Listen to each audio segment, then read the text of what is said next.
That's just one scenario how you can lose a race right on the start line. Well, this is kind of a secret, but winning a bike race is hard. Whether you're a pro or a Cat 5 beginner, it's hard. You're gonna lose more races than you win. This video is the first in a series where I try to answer the question, how do you win a bike race? And more importantly, how do you not lose a bike race? I'm not an expert. I've won a grand total of 1 bike race in my life. So I'm putting a camera in front of some racers who are worth listening to. My guest today is one of the nicest people I know. He's also the most prolific amateur winner of the last 30 years in the Washington, D.C. area. Dave, or better known as Super Dave, has won a lot of races. Okay, I've won, the number is 500, but to be honest, it's more than 500, but we'll put a cap on it. I asked Dave to tell me about his training and racing secrets, and honestly, what he told me about his training was really interesting. I also asked him about his story too, which is pretty remarkable if you think about it. The sport of cycling doesn't have a lot of people of color in it. Dave was winning back in the 1980s, when he was pretty much the only black cyclist, and he was winning. Please consider subscribing to the channel if you find this interesting. My name is David Osborne. I race for Artemis Racing. I've been racing for 37 years. I started racing with down tube shifters, toe straps, and a leather hairnet helmet. I was in college and, I just had a bike, not a racing bike, just a regular 10-speed type bike. And I would ride from college to NIH, back and forth, back and forth. One day, apparently a doctor that works in one of the buildings next to me saw me on his drive, Dr. Don Sorrow. He's a racer also, and he told me about bike racing, and he directed me to Greenbelt Park where they have training races. And I went there and never looked back. The first race I did, I got 3rd place in high-top Adidas and a t-shirt. Were there any people of color racing with you in the 1980s? Funny you asked that. Almost every single race, I was the only person of color in the race for a very long time. Maybe 1 here, 2 there. I had a couple teammates back in the day, but not many. But most of the time it was just me, and I was winning, so I know I really stood out. Everywhere I went, I would actually develop a fan club on a cheering section. Guys was, oh man, I was cheering for you, and in my mind I'm like, it's probably because I stood out. I'm not only because I'm tall, I'm black, and I'm winning, so. Was being the only black racer ever an issue? Everything, believe it or not, was positive. I except for one time when I did a race in Columbus, Ohio. It was the Wendy's International Classic or something like that. There was a guy named Steve Haig. He raced in the Olympics. He was in my race. They were talking up the big local, like he was, whoever it was, it's going to win. I jumped the entire field right before the last turn and came in clean. And when I crossed the line, normally people will say, hey, good race, congratulations. Not one person said a word to me except for Steve Haig. He said, good job, man. And that was it. So I felt a little, funny, and I don't know 100% it was because I was black or maybe because I took away all the prize money. Dave, that's a very kind, generous benefit of the doubt. But I kind of had that feeling because at the race, there was no one of color, not even on the sidelines, in the neighborhood. So, yeah, and Cheryl said, you better pick up your money and let's get out of here. But as far as racism, everything has been positive from what I've seen, I've had a lot of fan clubs and people asking for autographs. And How did you get to 500 wins? I was always a good sprinter because I played basketball and I jumped really, really, really high. So that gave me a lot of explosive power. So once the group was together, I could sprint really fast. Even as a 4, my sprint, and as a 3, my sprint as a Cat 3 was like Cat 1 level sprint. So I wound up winning so many races once it stayed together, or people would line up behind me, and it's like, that's not going to really help you because when I jumped, my jump was so hard, I just opened a gap and, I won a lot like that. I wish I still had that same speed. Now, my punch has gotten less, I guess with age, Like back then, I was just basically a field sprinter, but now I can do races with hills, with rollers. I can break away in a group. I can still do a field sprint, and I've won solo a few times, so I tried to make myself a well-rounded rider. I'd never wanted to be a one-trick pony. What advice do you have for new racers? Stick with it. Get a mentor. Have fun with it. Think about what if I do this, and try things. I'll try things on a training ride that I probably won't even think about doing in a race. So that way, you get to learn your body, you know what you can do. If it was my first race, how would you coach me on race day? I would walk you around the course before the race started. Sometimes we'll even watch earlier races where, you see how people are taking the courses. Maybe people are wiping out on one turn, or a good place to attack, or a good place to start your sprint, things like that. So I'll tell you all those little secrets. Stay near the front of the field, especially if it's a criterium, because you can get that accordion effect if you get to the middle or near the back and you're working twice as hard. Be patient. Have patience, because you may feel good, but 48 other people are probably feeling good as well. So don't stick your nose out in the wind too early.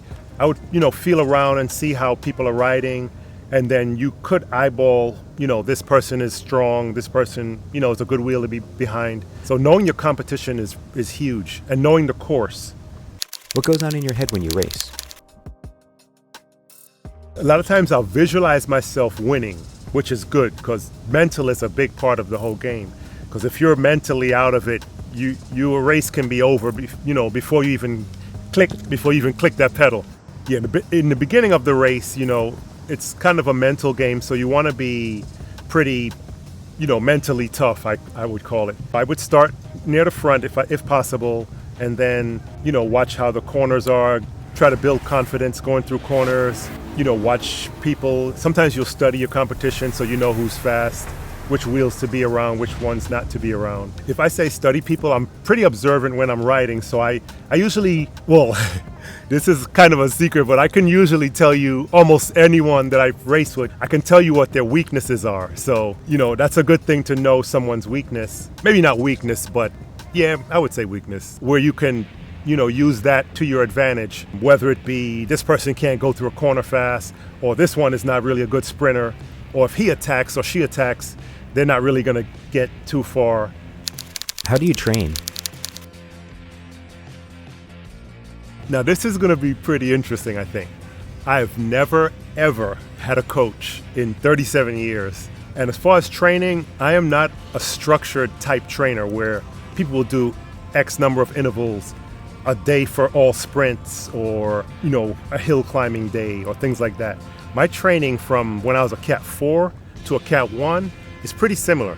I use a lot of group rides, believe it or not, as my training, and I do certain things on the group rides. It's a little bit of structure, but not heavy structure. Like in the wintertime, I'll go and do some pretty hard climbs, a lot of climbing on the weekend, just to build some strength, for the spring. In general, I'll find some fast rides for some fast days, and maybe some rolling rides to get some hills. Because I'm sort of a natural, it works for me.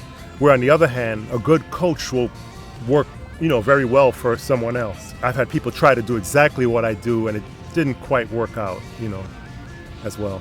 I do not do periodization. Some people will shut it down and go slow for a month or whatever, or ramp their training up really high. I don't really do periodization. I always take 2 or 3 rest days a week, which people don't normally do. That way, I've never burned out in 37 years. You can call me even if it's winter here and it's summer in Australia. Hey, there's a big race, Dave. You think you'll be ready for it? I'm ready. I'm fit. I'm ready. Normally, that's how it is. I'm ready. Usually try to be ready all year round. Most coaches will not, agree with that, but that's how I've been doing it. One thing I did when I first started, I took the entire winter off of cycling. I still played basketball, which was a horrible idea. It felt like I had to start over from scratch completely.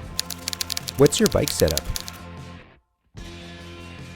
Believe it or not, I'm still on 10-speed mechanical. A lot of people are on 11-speed, but I'm still running 10-speed, and it's working, How do you not lose a race?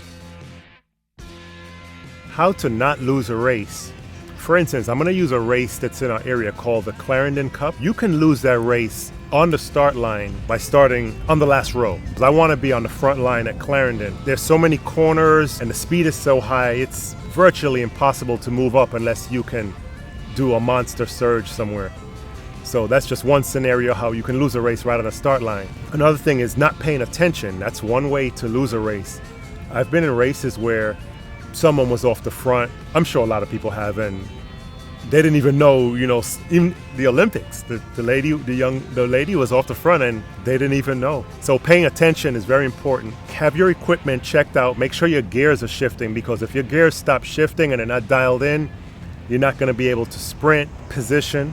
If you're out of position when it counts, like near the end of a race, if you're out of position, you can lose a race, because I've been in races where I've gotten beat easily by non-sprinters just because they got through the last turn ahead of me. I have a much higher top end, but they just were in better position. Tell me about your team, Artemis Racing.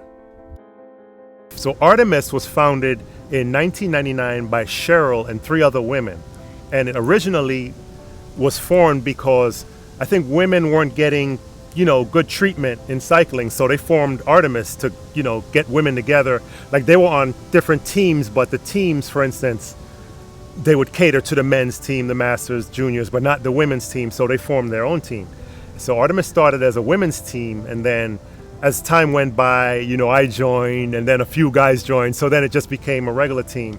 And our mission has always been focused on promoting women in cycling. Going into this interview, I already knew that Dave was a really nice guy, a great ambassador for the sport, and a great mentor for his team.